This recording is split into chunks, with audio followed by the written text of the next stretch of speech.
डोकं इतकं दुखतंय की डोळे पण उघडत नाहीये. प्रकाश आणि आवाज सहन होत नाहीये. उलटी आणि मळमळ होते. तर ही साधी डोकेदुखी नसून हा मायग्रेन असू शकतो.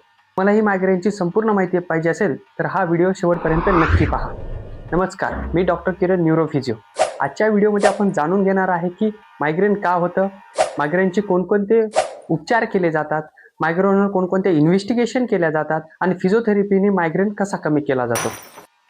मायग्रेन का होतो? मायग्रेन म्हणजे काय? मायग्रेन हे एक न्यूरोलॉजिकल कंडिशन आहे. ही एक साधी डोकेदुखी नाही. ही ब्रेनमधील ब्लड व्हेसल आणि नर्वचा डिसऑर्डर आहे. त्यामुळे डोक्याचा एका बाजूला ठणकणे हा त्रास होऊ शकतो. काही तास हा त्रास 2 ते 3 दिवस कंटिन्यू चालू राहतो. होण्याचे लक्षणे. मायग्रेन हा एका कारणामुळे होत नाही. मायग्रेनला काही गोष्टी असतात जे ट्रिगर केले जातात. त्यात जास्त स्ट्रेस घेणं, वेळेवर जेवण न करणं, जास्त वेळ उपाशी राहणं, एकाच गोष्टीचा जास्त वेळ विचार करणं, अशा गोष्टींमुळे तुम्हाला मायग्रेनचा त्रास होऊ शकतो. मोबाईल, लॅपटॉप जास्त यूज करणं, हार्मोनल बदलमुळे पण होऊ शकतो. मायग्रेनची लक्षणे काय? चिडचिड होणं, उलटी होणं, मळमळ होणं, जास्त वेळ एकच बाजू जास्त वेळ ठणकणं, भूक न लागणे, आवाज किंवा प्रकाश सहन न होणे. मायग्रेन झाल्यावर कोणकोणते इन्व्हेस्टिगेशन केल्या जातात? मायग्रेनसाठी विशिष्ट अशा टेस्ट नसतात. जेव्हा तुम्ही डॉक्टरांकडे जातात आणि डॉक्टरांना तुमची हिस्ट्री सांगता तेव्हा डॉक्टर त्यामध्ये मायग्रेन हा डायग्नोज केला जातो. मायग्रेन जर खूप जास्त असेल तर तुम्हाला CT scan, MRI, I checkup करणं गरजेचं आहे. मायग्रेन हा आजार आहे, साधी डोकेदुखी नाही. तुम्ही योग्य ती लाईफस्टाईल, पोश्चर करेक्शन आणि योग्य ती फिजिओथेरपी केल्यानंतर तुमचाही मायग्रेन त्रास कमी होऊ शकतो. आज मी काही तुम्हाला लाईफस्टाईल टिप्स सांगणार आहेत ज्या तुम्ही यूज करू शकता. रोज 7 ते 8 घंटे झोप घ्यायची आहे. पाणी जास्त प्यायचं आहे.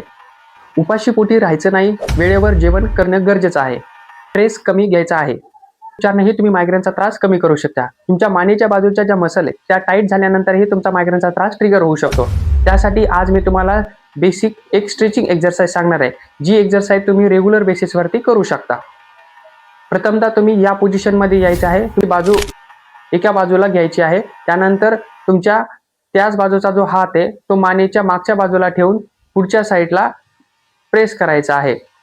या स्थिर पोझिशनमध्ये तुम्ही 10 ते 15 सेकंद थांबायचं आहे.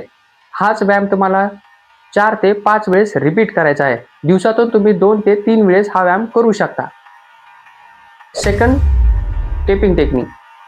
तुम्हाला या पद्धतीने यायचे. मानेची बाजू हा 45 डिग्री अँगलमध्ये समोरच्या बाजूने घ्यायची आहे. त्यानंतर तुमच्या दोन्ही बोटाने एक बोट दुसऱ्या बोटावरती ठेवून मागच्या ज्या बाजूला टॅपिंग करायची आहे. दिवसातून तुम्हाला 2 ते 3 वेळेस ही टॅपिंग करायची आहे.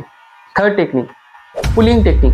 तुम्हाला या पद्धतीने यायचं आहे. एक टॉवेलचा रोल घेऊन तुम्हाला मानेच्या मागच्या बाजूला ठेवायचा आहे आणि त्याला जोरात समोरच्या बाजूने एक 30 ते 40% हाताचा प्रेशर लावून समोरच्या बाजूने ओढायचं आहे. आपण ट्रॅक्शन टेक्निकही म्हटलं जातं. तिन्ही टेक्निक करून तुम्हाला तुमचा मायग्रेनचा त्रास कमी करू शकता. अशा महत्त्वपूर्ण व्हिडिओसाठी मला लाईक, शेअर आणि सबस्क्राईब करायला विसरू नका. धन्यवाद.